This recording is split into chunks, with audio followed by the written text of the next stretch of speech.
¿Quieres aprender fisio? Sin tanta mamada. Ven, acompáñame.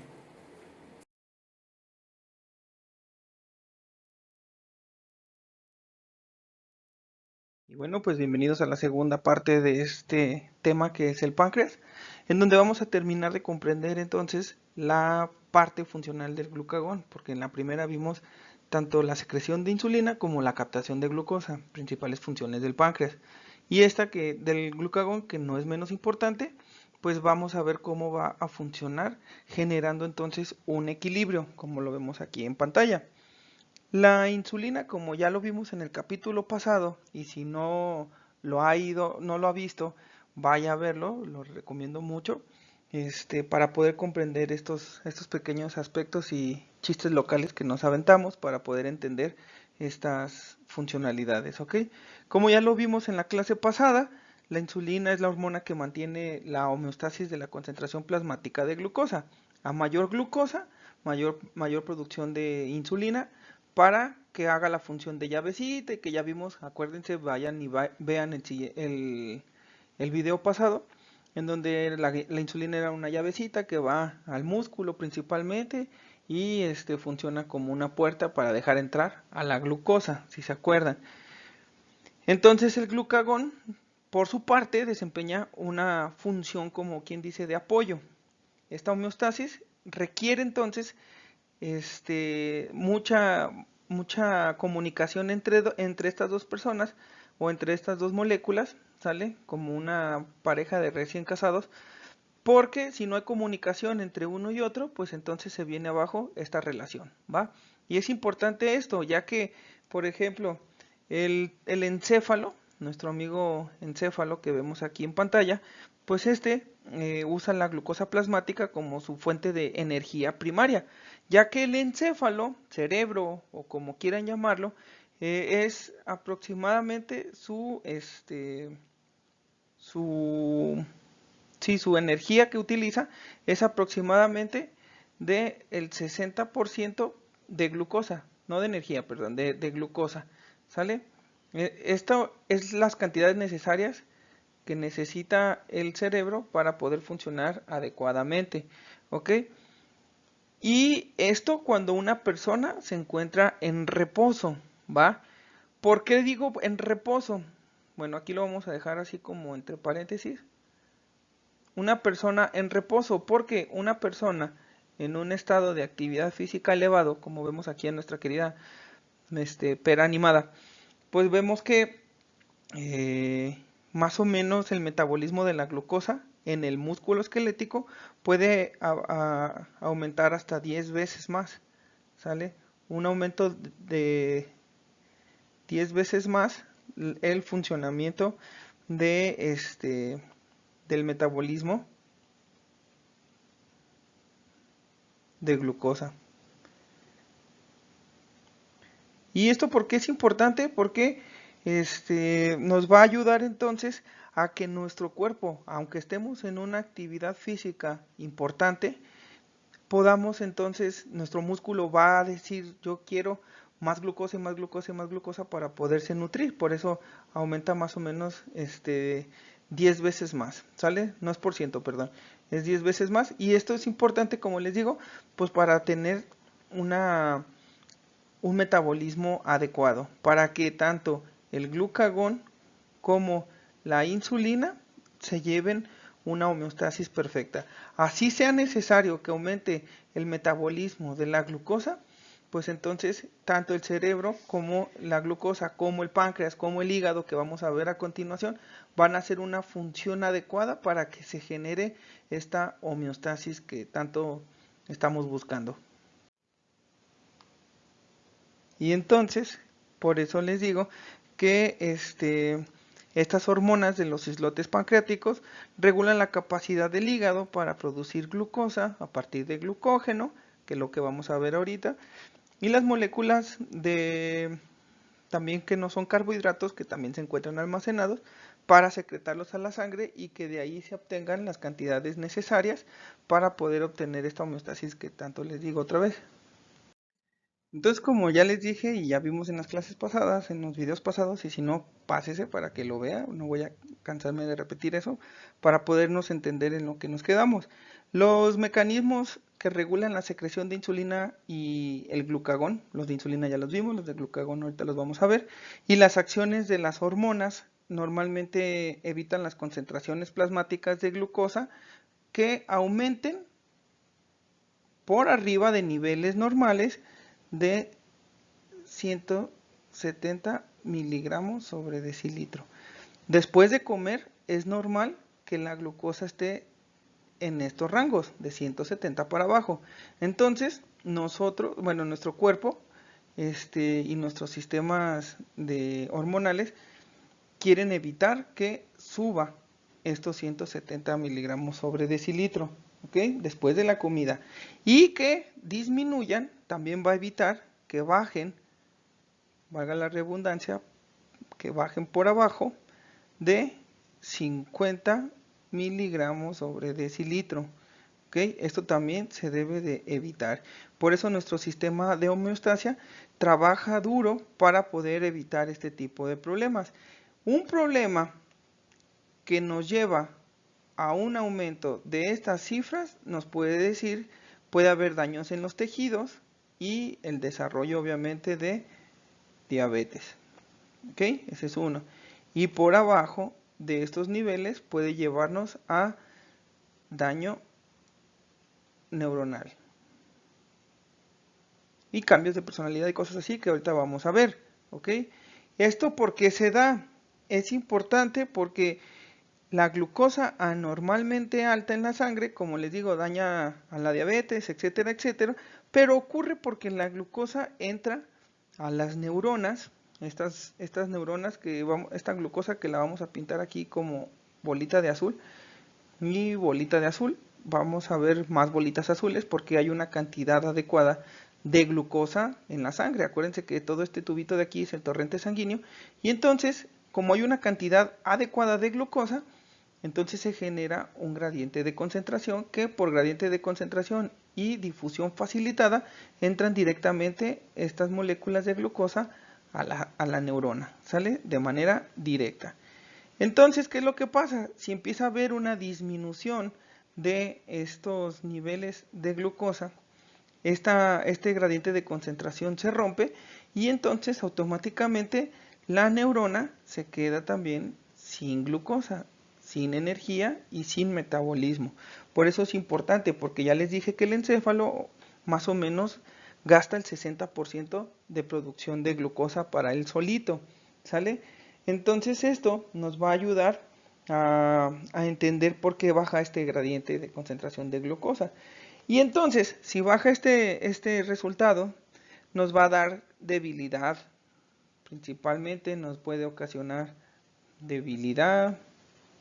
Ya saben, cuando se sienten temblorosos de hambre, cuando ya no están aguantando. Luego, un estado de ayuno más prolongado nos empieza a provocar mareos, ¿cierto? Y luego nos empieza a provocar también cambios en la personalidad. Yo, por ejemplo, si no como, me encabrono y eso ya lo sabemos varias personas y entonces debes de conseguir comida para poder desencabronarte, ¿ok? Finalmente, bueno, pues ya viene la coma y la muerte, ¿ok? Pero eso ya es en estados todavía más prolongados de ayuno, ¿sale? Entonces esta es la explicación lógica para entender por qué es tan importante evitar tanto las hiperglucemias para el desarrollo de diabetes, ¿sale? Como las hipoglucemias, ¿ok? Este de aquí sería un estado de hiperglucemia y este de acá sería hipoglucemia, ¿ok? Para que lo tengamos entonces entendido. Entonces, la secreción de insulina y glucagón va a estar regulada en gran parte por las concentraciones plasmáticas de glucosa, ¿ok? Todas las cantidades de glucosa que veamos, la glucosa en plasma que veamos va a estar regulada porque de ahí va a depender si se va a activar el glucagón o si se va a activar la insulina, ¿sale? Y esto es lo que nos va a permitir entonces entender la homeostasis. Veamos este pequeño esquema en donde tenemos aquí a nuestro querido vaso sanguíneo, esquematizado obviamente, los eritrocitos que me quedaron bien perrones, y la glucosa plasmática, ¿sale? Esta glucosa que les encuentra circulando en la sangre, ¿por qué? Porque acabamos de comer una gran cantidad de carbohidratos, etcétera, que se van a convertir en glucosa, bla, bla, bla. Entonces, para decirlo sin tanta mamada, pues acabamos de comer. Si comemos, aumenta la glucosa, ¿sale? Empieza a haber un aumento gradual en la glucosa plasmática, ¿va? Este aumento gradual nos va a dar directamente, se van a activar unos cuantos sensores en los islotes pancreáticos.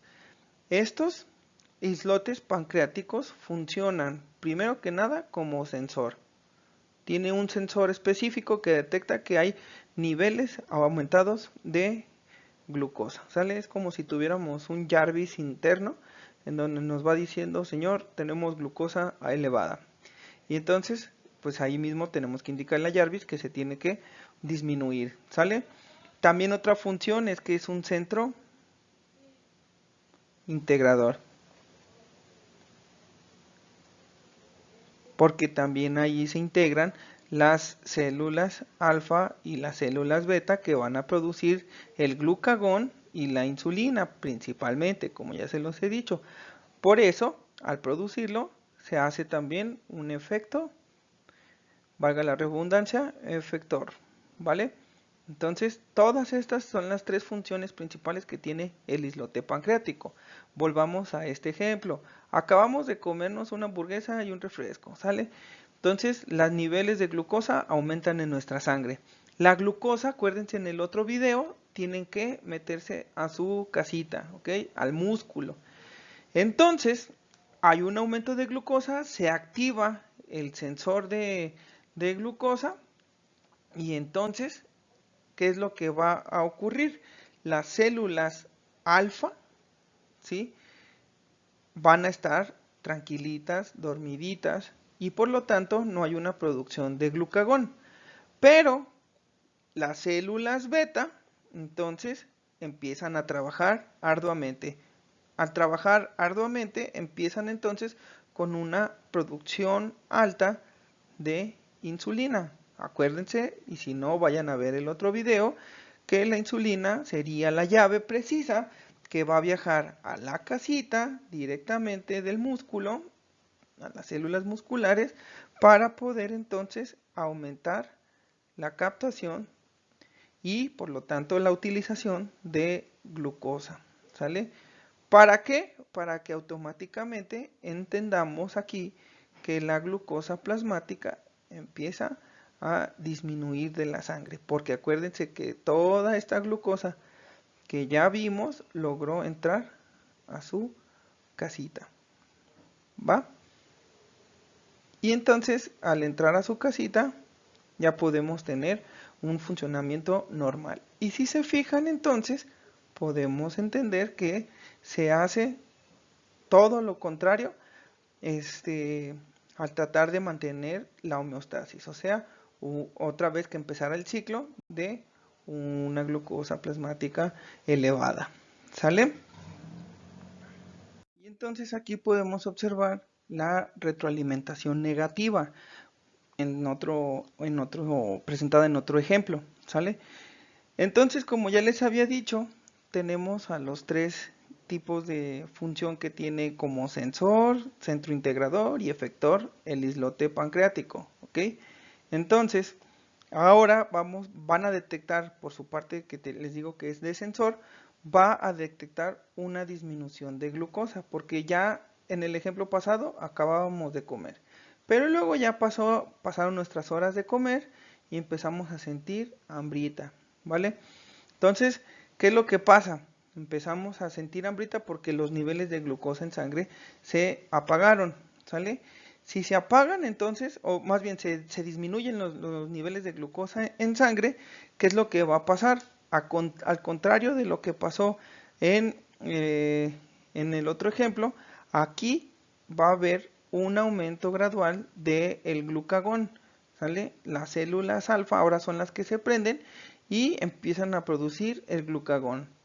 Y al mismo tiempo que se prenden, esta insulina, estas células beta, empiezan a disminuir porque están apagadas la producción de células beta pancreáticas. Y entonces las células alfa pancreáticas empiezan a producir este glucagón. ¿Qué quiere decir? Que el glucagón va a ser una función importante. Esta función importante del glucagón es para aguantarla, para aguantar el hambre. Ya dicen que el hambre, ¿cómo es? El hambre es cabrona, pero más quien se la aguanta o no sé qué. Pues de aquí viene, ¿sale? ¿Por qué? Porque el glucagón lo que va a hacer, pues ser más cabrona que el hambre, ¿ok? ¿Por qué? Porque tiene que buscar algún funcionamiento para la homeostasis, porque acuérdense que el cerebro se queda sin comida y entonces se pone mal, ¿va? ¿Qué es lo que quiero decir con esto? Que el glucagón, lo primerito que va a hacer es activar estas dos funciones, la glucogenólisis y la gluconeogénesis, ¿ok? Son dos temas importantes que deben de ver, que vamos a ver también ahorita para poderlo entender adecuadamente y que por fin entiendan la diferencia entre la glucogenólisis y la gluconeogénesis. Y si se fijan, la insulina, como ya les dije que empezaba a disminuir, pues entonces también empieza a disminuir la captación de glucosa. ¿Y esto con qué se hace? ¿Por qué lo hace nuestro querido cuerpo? Porque entonces ya no está metiendo glucosa a la célula, ya que necesitamos que las puertitas de nuestras casitas se mantengan completamente cerradas. ¿Por qué? Porque necesitamos que la glucosa viaje por el torrente sanguíneo para llegar directamente al cerebro. Entonces se cierran todas las puertitas de nuestro sistema para poder evitar que se metan aquí, se almacenen en estas casitas y entonces tener esta función, ¿sale? Y que todo vaya directo a nuestro cerebro porque se nos encabrona. Y entonces aumenta ahora sí los niveles plasmáticos de glucosa. Al aumentar los niveles plasmáticos de glucosa, llegamos a un funcionamiento normal otra vez de nuestro cuerpo. Que a lo mejor, como estamos en un estado de ayuno, estos son los principios para poder evitar una catástrofe. Pero no significa que no podamos, que ya con eso ya no comamos, ¿ok? Porque entonces necesitamos cantidades otra vez de glucosa externa, porque por mientras, como les digo, ahorita vamos a ver cómo el glucógeno se produce por el hígado, etcétera, etcétera. Pero esto es por mientras en lo que comemos algo, ¿sale? Pero pues lo indispensable es llegar con glucosa externa para poder meterla otra vez al torrente sanguíneo. Y de esto va el siguiente esquema. Y entonces en este dibujo, aparte de ver lo perrón que me quedó, podemos ver que las concentraciones plasmáticas de glucosa se mantienen constantes, aunque estemos en un periodo de ayuno, porque nuestro querido amigo, por si no sabían quién es, se los presento, el hígado va a jugar un papel importante en mantener la homeostasis de la glucosa por mientras que comemos algo, ¿sale? Entonces eso también es importante, ya que la glucosa se deriva de procesos de glucogenólisis, aquí lo vamos a poner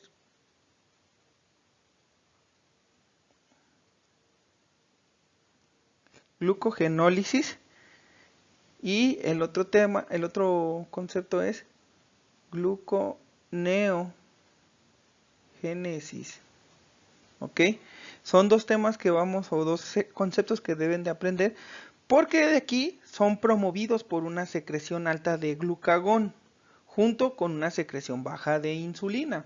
Acuérdense que aquí estamos viendo, de hecho aquí se los dejé escritos, el ayuno nos va a producir una disminución de insulina y una disminución de glucagón, ¿sale? Eso es importante para que podamos entender por qué por el glucagón se activa la glucogenólisis y la gluconeogénesis, ¿ok? Entonces por eso lo vamos a borrar aquí para poder escribir a continuación. Si necesitan algo ya saben que se pueden regresar o o pausar el video para mejor comprensión, ¿sale? El glucagón, que es todo lo contrario de la función de la insulina, también se lo repito bastante para que se les quede claro, estimula la hidrólisis de glucógeno hepático, ¿sale? Entonces, este estímulo de hidrólisis de glucógeno hepático es lo que se conoce como glucogenólisis. Entonces se los voy a volver a escribir aquí. Disculpen la letra, genólisis. ¿Ok? ¿Por qué? Porque a partir de glucógeno, como les dije, glucógeno, vamos a hacer una destrucción. Lisis es destrucción. Destrucción del glucógeno. Para que cuando lo destruyamos, una vez destruido, suelte ciertas cositas conocidas como glucosa. ¿Sale? Ahorita lo vamos a entender así. Si vemos aquí, en el glucógeno va a ser degradado o lisado, por eso es lisis, ¿sale? Por medio de esta enzima que vemos aquí, que se llama glucosa 6-fosfato. Esta glucosa 6-fosfato solo si y solo si la tiene nuestro querido amigo el hígado. Es el único parte donde nosotros podemos tener glucosa 6-fosfato. Por eso, la glucosa 6-fosfato transforma el glucógeno, como les digo, por medio de la glucosa 6-fosfato, en glucosa. Y esta glucosa se activa para llevar glucosa al torrente sanguíneo. Y que quede claro que esta glucosa va a viajar al torrente sanguíneo, pero no para el músculo esquelético, ¿ok? Esto no es para el músculo esquelético, esto es para nuestro amigo cerebro, ¿ok? Entonces, ¿por qué? Porque tiene que mantenerlo en condiciones adecuadas de niveles de glucosa. ¿Queda claro? Bueno, entonces esa es la primera parte, ¿ok? Por otra parte, el tejido adiposo juega otra función muy importante. El tejido adiposo, que está aquí como estas caracterizado porque son bolitas o estas pequeñas esferitas amarillas donde se guarda mucha energía en forma de ácidos grasos, entonces va a haber una liberación. Esto siempre, en este esquemita, estas flechas amarillas, flechas azules, van a identificar la liberación, ¿ok? Por eso el tejido adiposo libera estos ácidos grasos, tracilglicerol, diacilgliceroles, etcétera, etcétera, y van a ser perpetrados al hígado para poder entonces, por medio de la acetilcoenzima A, otra enzima, vayan a formarse cuerpos cetónicos. Y estos cuerpos cetónicos, junto con la glucosa, ayuden a la homeostasis de la glucosa. ¿Sale? Estos cuerpos cetónicos ayudan directamente también, para que lo entendamos. Y en el músculo esquelético podemos encontrar que también existe una liberación de ciertos aminoácidos que van a entrar también al hígado, van a funcionar aquí directamente a formar ácido pirúvico, ¿sale? Que va a ser transformado por la acetilcoenzima A y que va a ayudar también a la formación de estos cuerpos cetónicos, ¿sale? Estos cuerpos cetónicos o cetogénesis se hace, como les digo, por medio de la lipólisis. Esto de aquí que vimos aquí se llama lipólisis. La lipólisis es la lisis de los lipos o de las grasas, ¿sale? Del tejido adiposo. Eso también me faltó comentarlo. Y entonces, las concentraciones altas de glucagón y baja de insulina durante el ayuno proporciona sustratos de energía circulante que van a ser usados por el músculo, el hígado y otros órganos. Y estos que les digo, estos pequeños sustratos de energía, son producidos también en gran parte por los cuerpos cetónicos, ¿ok? Y entonces esto ayuda a proporcionar concentraciones de glucosa suficientes para sostener y mantener adecuadamente al cerebro contento, ¿sale? Para mantener entonces el cerebro también su propio metabolismo y que todo funcione muy bien. Al servir entonces como sustratos de energía para los músculos y otros órganos, los ácidos grasos libres, por eso a los gorditos les dicen, ah, tú tienes mucha energía almacenada, es verdad, porque aquí se guarda toda esta energía. Y en conjunto con los cuerpos cetónicos que vemos aquí, entonces preservan la glucosa en la sangre para el cerebro. Por eso un gordito va a tardar en morir menos que una persona delgada, que no estén comiendo, ¿ok? Y los ácidos grasos libres también reducen la actividad de enzimas glucolíticas en el músculo, lo cual disminuye la capacidad de los músculos para utilizar la glucosa y que obtengan energía, ¿sale? De modo que también haya también disponible más glucosa para el cerebro. ¿Ok? Entonces cuando ocurre este rompimiento o esta lisis del tejido adiposo, les comento que el músculo esquelético no puede captar esta energía. ¿Ok? ¿Para qué? Para que todo vaya directamente a nuestro querido cerebro. Y a estos cambios junto con la glucosa proporcionada, entonces tenemos que bueno, esta glucosa proporcionada por la glucogenólisis y la gluconeogénesis, pues son promovidas por cifras altas de glucagón y bajas de insulina, ¿sale? Y ese es el metabolismo del cuerpo en condiciones de ayuno, para que entonces lo entendamos. La glucogenólisis a partir de el glucógeno, y acuérdense, glucosa 6-fosfato únicamente se encuentra en hígado. Esa es pregunta de examen siempre, en cualquier lado, en cualquier clase, ¿va? Entonces eso también es importante. Y la gluconeogénesis, pues acuérdense que es la formación de glucosa y de todo esto a partir de el tejido adiposo, la formación de cuerpos cetónicos y los aminoácidos, ¿ok? Entonces, esa sería la explicación adecuada de cómo funciona este metabolismo del ayuno y el funcionamiento preciso del glucagón. Y este último esquema se encuentra a manera de resumen para que podamos entender lo visto ya en el video pasado y en este video las dos funciones por parte del páncreas, ¿sale? Vemos aquí el efecto de la alimentación y sobre todo el ayuno en el metabolismo. Si vemos entonces podemos observar que del lado, me parece, izquierdo para todos nosotros sería la absorción de comida, o sea, cuando entra el ingreso de comida, ¿sale? Este ingreso de comida nos va a permitir entonces el aumento de glucosa, ¿ok? Este aumento de glucosa precedido por una cantidad rápida o fuerte de comida nos va a hacer caer en esta cascada, en donde se va a aumentar la insulina. Se aumenta la insulina y por lo tanto se disminuye el glucagón, ¿sale? Esto nos va a llevar entonces a un aumento de la proporción que hay en cuanto a la insulina y el glucagón, ¿sale?